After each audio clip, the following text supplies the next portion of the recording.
Hello students and welcome back with another lecture.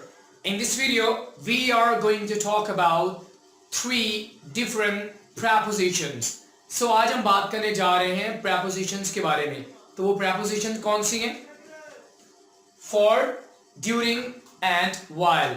आज आप इस वीडियो में ये सीखेंगे कि इन तीनों को correctly आपने यूज कैसे करना है.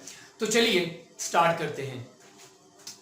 For, आप फॉर प्रेपोजिशन को आप सिर्फ उस सिचुएशन में इस्तेमाल करेंगे जब आप किसी खास टाइम के बारे में बताना चाहते हैं कि आपने कोई काम किया, कितनी देर तक किया, या कोई भी एक्शन हुआ तो वो काम कितनी देर तक हुआ. तो उस सिचुएशन में आप इस फॉर को आप इस्तेमाल कर सकते हैं because for tales a period of time. Example के साथ आपको सही समझ आएगा. तो चलिए कुछ एग्जाम्पल्स देख लेते हैं. We watched TV for 2 hours last night. अब इस एग्जाम्पल में आप क्या बताना चाह रहे हैं कि हमने टीवी देखा. अब आपने टीवी देखा तो आपने कितनी देर देखा. अब ये जो ड्यूरेशन है या पीरियड ऑफ टाइम है क्या बता रहा है. अब ये जो एक कंप्लीट पीरियड ऑफ टाइम है ये कौन सा वर्ड आपको बता रहा है. ये आपको बता रहा है जी फॉर. फॉर ने आकर ये बता दिया कि हमने रात को 2 घंटे मूवी देखी है. तो ये एक स्पेसिफिक टाइम है 2 घंटे. ओके, दूसरे एग्जांपल देख लेते हैं. I am going to Spain for 2 weeks. अब आप अगर स्पेन जा रहे हैं या आप कहीं भी ट्रैवल कर रहे हैं तो आप बताना चाहते हैं स्पेसिफिक टाइम. अब अगर आप ये बताना चाहते हैं कि मैं इस स्पेसिफिक टाइम तक वहां पर रहूंगा या मैं इतने हफ्तों के लिए या महीनों के लिए जा रहा हूं तो आप फॉर को इस्तेमाल कर सकते हैं ये बताने के लिए. तो फॉर को आप कंप्लीट पीरियड ऑफ टाइम बताने के लिए आप इस्तेमाल कर सकते हैं. तो I am going to Spain कि आप 2 वीक्स के लिए आप क्या जा रहे हैं, आप स्पेन जा रहे हैं. तो ये है जी फॉर पीरियड ऑफ टाइम. जब भी आप स्पेसिफिक टाइम की बात करेंगे तो आप फॉर का इस्तेमाल करेंगे. Talking about during. अब आप ड्यूरिंग को किस वक्त इस्तेमाल करते हैं दोस्तों. ड्यूरिंग को आप सिर्फ उस सिचुएशन में इस्तेमाल करेंगे जब आपने ये बताना हो कि कोई काम हुआ है. अब वो काम कब हुआ है, कितनी देर तक हुआ है या कैसे हुआ है. आपको सिर्फ यहां पर एक सिचुएशन बताएगा ड्यूरिंग कि कोई ना कोई एक्शन हुआ है. लेकिन ड्यूरिंग आपको कभी भी ये नहीं बताएगा कि कोई एक्शन कितनी देर तक हुआ है. चलिए एग्जांपल के साथ इसको समझते हैं. Nobody spoke during the presentation. कोई भी प्रेजेंटेशन के दौरान नहीं बोला. इससे पहले एक और इंपॉर्टेंट चीज, ड्यूरिंग के बाद हमेशा नाउन आएगा. During will always be followed by a noun. अब यहां पर आपके पास ये जो प्रेजेंटेशन है ये क्या है, नाउन है.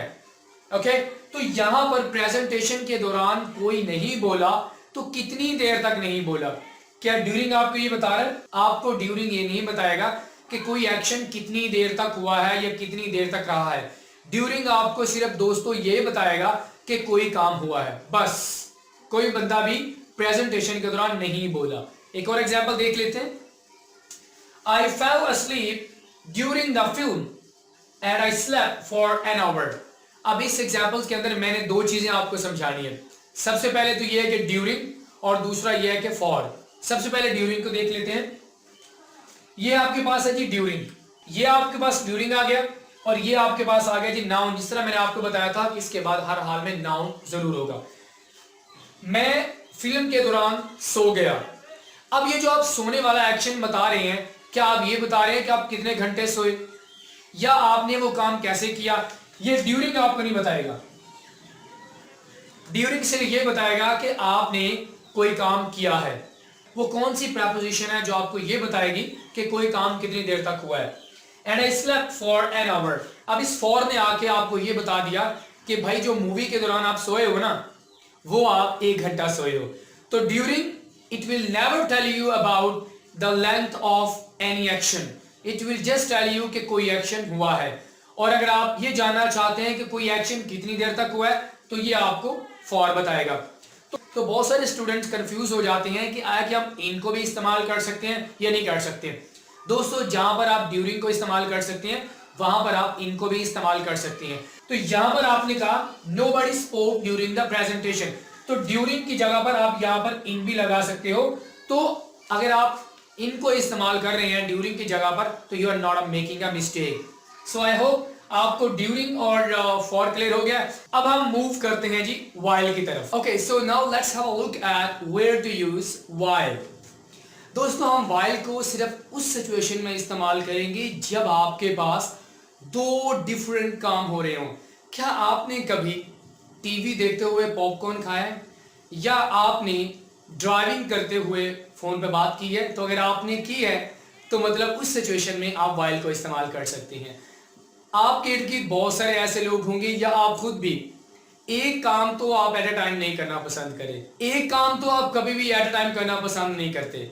हम अपने कामों को जल्दी खत्म करना चाहते हैं, तो हम दो काम, डिफरेंट काम एक टाइम पे करते हैं। तो उसके लिए आप इस्तेमाल कर सकते हैं जी while, और while के बाद आप सब्जेक्ट और वर्ब को लेके आएंगे। ट्रस्ट मी, अगर आपको इसका फॉर्मूला समझ आ जाए, इसका ये स्ट्रक्चर समझ आ जाए, तो आपके लिए कोई भी टेंशन या कोई भी परेशानी नहीं होगी। ओके, तो चलिए कुछ एग्जांपल्स के साथ आपको समझाते हैं, आपकी अंडरस्टैंडिंग को बेहतर करते हैं। We saw Asim while we were waiting for the bus। अब यहाँ पर दो एक्शंस हो रहे हैं। दो एक्शन कौन कौन से हो रहे हैं? सबसे पहले हमने देखने वाला काम किया है, दूसरे नंबर पर हमने बस का वेट किया है। अब दो एक्शंस हो रहे हैं, और इन दोनों एक्शंस के लिए आप इस्तेमाल कर रहे हो जी while। हमने आसिम को देखा जबकि हम बस का इंतजार कर रहे थे। दो एक्शंस हो गए हैं। ओके, दूसरी एग्जांपल देख लेते हैं। I fell asleep while I was watching TV। This is another example of two actions that are happening at the same time। Fell asleep ये आपके पास पहला एक्शन हो गया, I was watching TV ये आपके पास दूसरा एक्शन हो गया। तो दो एक्शंस हो रहे हैं दोस्तों। तो जहां पर भी आपको दो एक्शंस नजर आएंगे एट द सेम टाइम, वहां पर आप while को इस्तेमाल कर सकते हैं। ओके, तो हमने कहा था जी while के बाद सब्जेक्ट और वर्ब आना चाहिए। ये आपके पास सब्जेक्ट हो गया, ये आपके पास वर्ब हो गया।